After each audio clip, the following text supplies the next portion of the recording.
Tepat dan komprehensif Buletin 1.30, 24 Oktober bersama saya, Amirul Hakim Lokman. Tajuk utama hari ini. Anggota polis ditemui mati dengan kesan tembakan di kepala.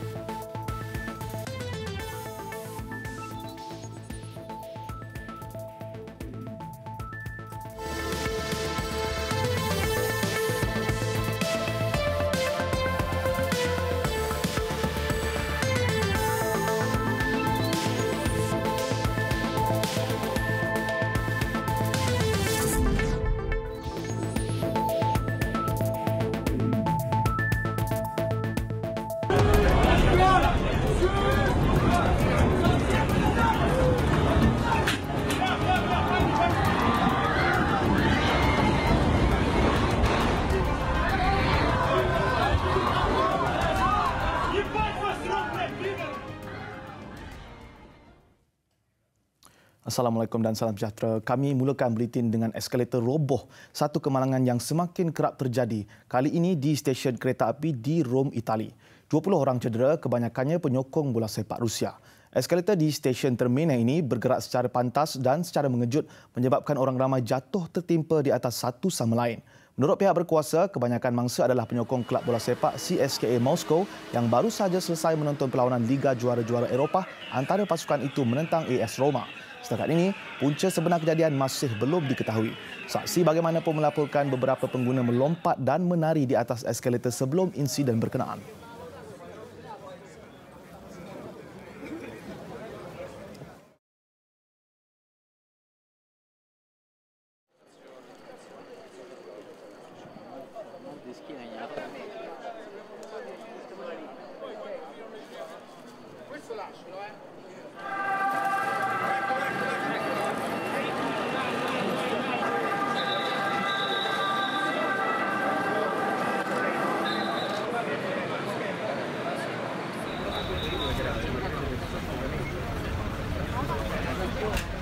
Un po' di roba la mandiamo, sì, sento.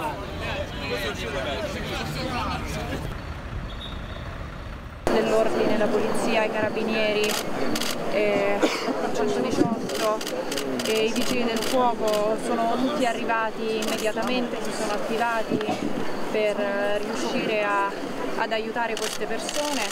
Puoi alzare un po' la voce? Alcune sono chiaramente in ospedale, altre sono comunque state assistite. Noi siamo assolutamente vicini a queste persone per qualunque necessità. Sindaca, sulle cause.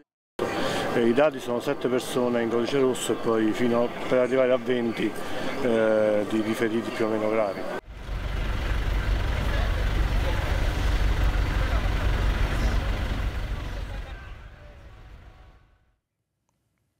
Sekurang-kurangnya 6 rumah di Kampung Pawong Pos Raya di Jalan Simpang Pulai ke Jalan Cameron Highlands perlu dikosongkan dan penghuni berpindah ke rumah berhampiran yang lebih selamat. Ini susulan kejadian rekahan tanah di kampung berkenaan. Pengarah Jabatan Mineral dan Geosains Perak, Datuk Ahmad Zukni Ahmad Khalil berkata, siasatan mendapati kejadian membabitkan kawasan yang ditambak dan bukan di tanah asal. Rekahan melibatkan sepanjang 50 meter dengan lebar antara 1.2 meter dan 1.5 meter. Katanya, 3 daripada 15 rumah paling terjejas dengan rekahan itu yang jajarannya selari dengan jajaran tebing sungai. Penempatan yang terletak kira-kira 14 km dari Simpang Pulai dibina sekitar tahun 2008. Ahmad Zukni berkata, jarak rumah dari tebing sungai adalah 10 meter dan di kawasan penempatan itu juga terdapat sebuah surau.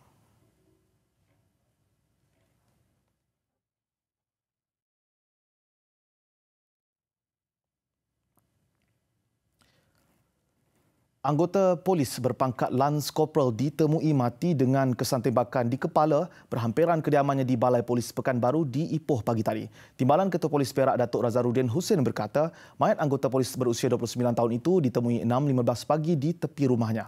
Anggota polis itu ditemui mati dengan kesan satu tembakan yang menembusi kepalanya. Setakat ini, polis mengesyaki tembakan berpunca daripada senjata api yang digunakan oleh anggota terbabit ketika bertugas. Anggota berkenaan masih belum berkahwin dan baru ditugaskan di Balai Polis berkenaan kira-kira 2 hari lalu. Sebelum ini, mangsa bertugas bersama pasukan petugas khas unit kongsi gelap judi dan maksiat D7. Motif kejadian masih disiasat.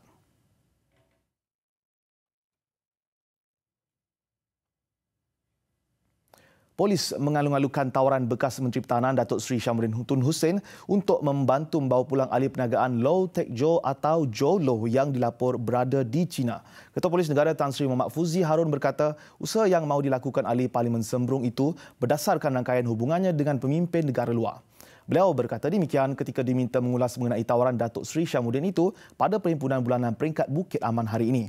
Bagaimanapun katanya, tiada keperluan untuk memanggil Datuk Seri Syamruddin buat masa ini.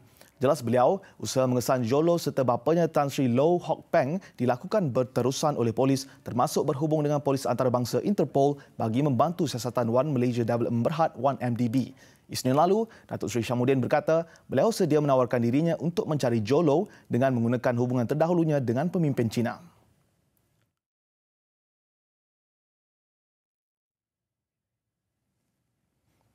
Bekas Perdana Menteri Datuk Seri Mohammad Najib Tun Razak hadir ke Parlimen untuk memberi keterangan berhubung pembayaran balik cukai barang dan perkhidmatan GST yang dilaporkan hilang kepada Jawatankuasa Kira-kira Wang Negara PAC.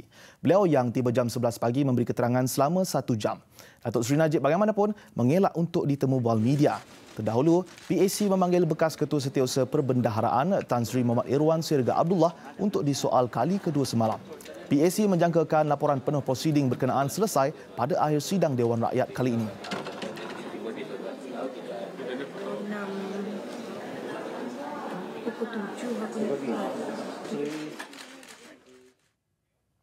Ketika ini di Putrajaya, Datuk Seri Mohammad Najib Tun Razak dipanggil sekali lagi bagi memberi keterangan kepada Suruhanjaya Pencegahan Rasuah Malaysia SPRM. Turut dipanggil buat kali pertama ialah bekas Ketua Setiausaha Perbendaharaan Tan Sri Irwan Sirga Abdullah bagi membantu siasatan terbaru berhubung skandal 1MDB. Untuk perkembangan semasa kita bersama Haryani Salihin yang kini berada di Ibu Pejabat SPRM. Baik Yani, boleh perincikan perkembangan di sana? Ya, Amirul, seperti dapat dilihat di belakang saya ini, seperti biasa rakan-rakan media berkampung di hadapan Ibu Pejabat SPRM bagi membawa perkembangan terkini mengenai kehadiran bekas Perdana Menteri Datuk Seri Mohammad Najib Tun Razak pada hari ini dan juga bekas Ketua Setiausaha Perbandaran Tan Sri Irwan Sirga Abdullah. Dan difahamkan kedua-dua mereka yang dijangka akan hadir pada pukul 2 petang ini bagi membantu siasatan berkaitan skandal 1MDB iaitu kes baharu membabitkan firma pelaburan Abu Dhabi iaitu International Petroleum Investment Company IPIC. Difahamkan juga kedua-duanya bakal menghadapi pertuduhan bersama berkaitan 1MDB, projek laluan rel Pantai Timur ECR, ECRL dan juga projek saluran paip gas di Semenanjung dan juga di Sabah. Sekurang-kurangnya sebanyak 6 pertuduhan disabitkan di bawah kesalahan pecah amanah berjumlah yang difahamkan berbilion ringgit. Dari cakap-cakap sumber memaklumkan kemungkinan pada hari ini Tan Sri Irwan Sirga akan ditahan sebelum didakwa ke mahkamah pada esok hari. Bagaimanapun kesemuanya belum dapat dipastikan sehingga kehadiran dan juga proses keterangan diambil. Ingin saya lukakan sedikit mengenai perjalanan kes 1MDB di mana setakat ini Datuk Seri Mohammad Najib sudah menghadapi 32 pertuduhan pecah amanah, rasuah dan juga pengubahan wang haram, namun beliau mengaku tidak bersalah atas semua dakwaan berkenaan. Bekas Perdana Menteri itu juga difahamkan akan datang ke SPRM pada hari ini selepas sesi pertemuan dengan Jawatankuasa Kira-kira Wang Negara pada sebelah pagi nanti. Dan saya juga dimaklumkan sumber bahawa hari ini adalah keterangan terakhir yang akan diambil daripada bekas Perdana Menteri. Amirul, setakat itu perkembangan dapat saya bawakan untuk Buletin 1.30. Kembali ke segi pentas. Bertemu kembali beralih ke sidang Dewan Rakyat. Antara isu yang dibangkitkan mengenai jumlah peminjam Perbadanan Tabung Pendidikan Tinggi Nasional PTPTN yang telah dikeluarkan daripada senarai hitam Jabatan Imigresen. Turut disuarakan semakan semula Akta Perikanan untuk menangani masalah pencerobohan nelayan asing di perairan negara. Perinciannya kita terus ke Parlimen bersama Sarah Abdullah. Silakan Sarah. Terima kasih Amirul. Ya, sejumlah 429,945 peminjam Perbadanan Tabung Pendidikan Tinggi Nasional PTPTN sudah dikeluarkan dari senarai hitam Jabatan Imigresen. Timbalan Menteri Pendidikan Teo Ni Ching berkata, dalam tempoh Jun hingga September lalu, PTPTN menerima bayaran balik sejumlah 817.56 juta ringgit. Selepas tindakan senarai hitam dihapuskan mulai Jun hingga September 2018, jumlah kutipan bayaran balik PTPTN yang telah diterima adalah sebanyak 817.56 juta berbanding dengan 1,324.43 juta bagi tempoh yang sama pada tahun 2017. Bagi memastikan bayaran balik yang berterusan diterima daripada peminjam, tindakan penyenaraian dan mengemaskinian rekod bayaran peminjam dalam rekod kredit bank negara iaitu Central Credit Reference Information System (CCRIS) dengan izin masih dilaksanakan. Selain daripada itu, tindakan perundangan juga boleh diambil ke atas peminjam yang engkau membuat bayaran. Beliau bagaimanapun menafikan penurunan kadar bayaran itu disebabkan tindakan mengeluarkan nama peminjam PTPTN daripada senarai hitam. Penurunan itu katanya juga disebabkan oleh tempoh penangguhan pembayaran semula pinjaman yang diumumkan mantan Perdana Menteri Datuk Seri Muhammad Najib Tun Razak semasa pembentangan bajet 2018. Kerajaan mensasarkan untuk menetapkan nisbah 1 doktor kepada 450 pesakit menjelang tahun 2020. Timbalan Menteri Kesihatan Dr. Lee Boon Chye berkata setakat ini kerajaan masih mengkaji pendekatan mencapai sasaran itu berdasarkan laporan separuh penggal rancangan Malaysia ke-11. Walaupun kita belum sampai tahap tersebut, tetapi kita melakukan melalui graduan-graduan yang ada di IPTA, IPTS, di mana kita lebih kurang setiap tahun ada 5,000 hingga 6,000 graduan daripada IPTA, IPTS dan juga daripada luar negara. Akan tetapi cuma saya juga nak beri sedikit maklumat berkenaan dengan graduan yang sedia ada. Kerana kita tidak ada tempat untuk penempatan graduan tersebut, jadi kita terpaksa untuk menyediakan lebih tempat untuk latihan houseman. Dan kita telah lakukan apa yang dilakukan supaya kita ada satu memorandum supaya tambahan khusus untuk siswaza perubatan di freeze, dibekukan buat sementara waktu. Katanya buat masa ini nisbah seorang doktor adalah kepada 600 pesakit. 98 bot ditunda dengan 976 nelayan asing ditahan tahun ini. Dewan Rakyat dimaklumkan Akta Perikanan 1985 sedang dikaji semula bagi menangani masalah pencerobohan perairan negara.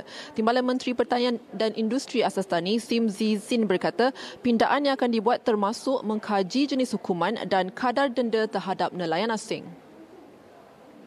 Untuk mencari langkah pendekatan yang berkesan untuk membendung masalah. Sejauh mana kerjasama antara pelbagai kementerian dan agensi ini dapat meleraikan masalah ini daripada menjadi berluasa. Kerajaan sedang mengadakan satu langkah all government approach untuk menyelesaikan masalah pencerobohan bot nelayan asing. Kerana kita tahu bahawa isu ini sangat berleluasa, terutamanya di Pantai Timur dan juga Sabah dan Sarawak. Dan saya nampak statistik yang sangat serius ya. Untuk tahun 2018 saja ada 98 pencerobohan penangkapan ya bot-bot nelayan asing vessel. Okey. Dan kalau kita tengok jumlah tangkapan pula lebih daripada lebih kurang 976 nelayan asing ditangkap. Tambahnya, kementerian juga telah menubuhkan jawatan kuasa bersama membabitkan 4 kementerian lain bagi membantas aktiviti pencerobohan nelayan asing ini. Ia membabitkan Kementerian Luar, Kementerian Dalam Negeri, Kementerian Pengangkutan dan Kementerian Pertahanan.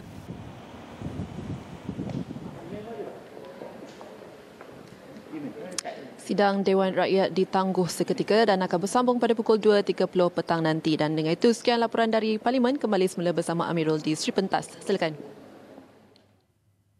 Baik, terima kasih Sarah dari Parlimen dan seterusnya. Perdana Menteri Tun Dr. Mahathir Mohamad dan isteri Tun Dr. Siti Hasmah Mohamad Ali kini berada di Bangkok, Thailand sempena lawatan rasmi 2 hari.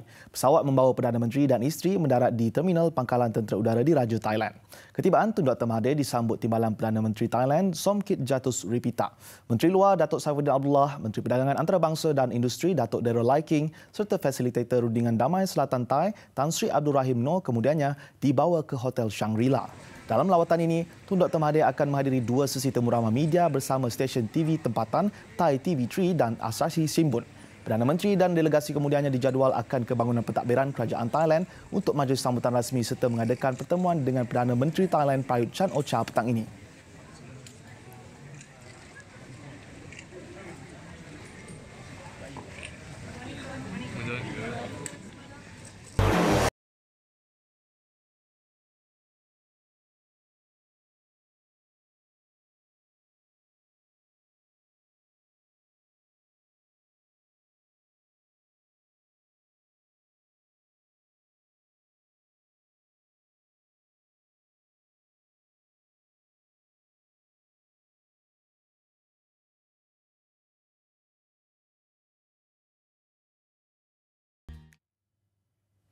Inisiatif ke arah Dasar Industri Nasional 4.0 yang akan dilancarkan pada 31 Oktober 2018 akan gariskan dalam Pembentangan Pelanjawan 2019.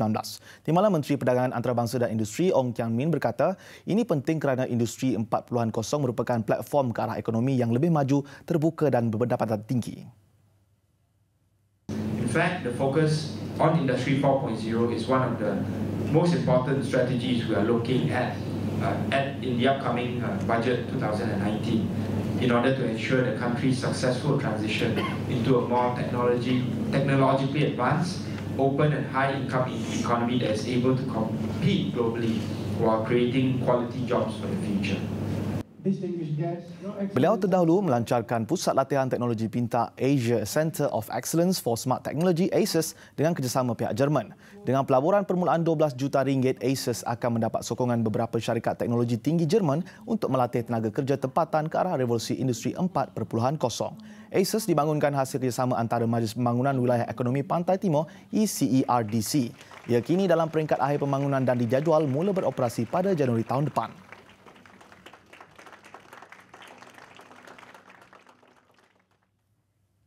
Musim baru rancangan TV3 Ringgit Sense akan menemui penonton mulai 26 November ini. Rancangan yang akan mendidik mengenai pengurusan kewangan peribadi ini adalah hasil kerjasama rangkaian televisyen Media Prima dengan ringgitplus.com. Ringgit Sense dah lama dalam Malaysia, sudah macam brand iconic. It's an iconic show, alright, about personal finance. So kita dapati bahawa Ringgit Plus dengan Ringgit Sense ada banyak joint vision untuk apa? Untuk meningkatkan financial literacy di kalangan Malaysia. Energinya sebenarnya bila kita tengok orang tengok TV, dia tengok apa? Dia tengok entertainment, dia tengok drama. So bila kita letak benda yang lebih serius seperti financial ni kurang minat. Tapi bila kita buat, kita sampaikan kandungan ni dalam cara yang lebih kreatif melalui program Ringgit Sense, digabungkan dengan ilmu daripada Ringgit Plus ni, so dia jadi lebih, apa orang cakap, lagi senang dihadam oleh penonton TV.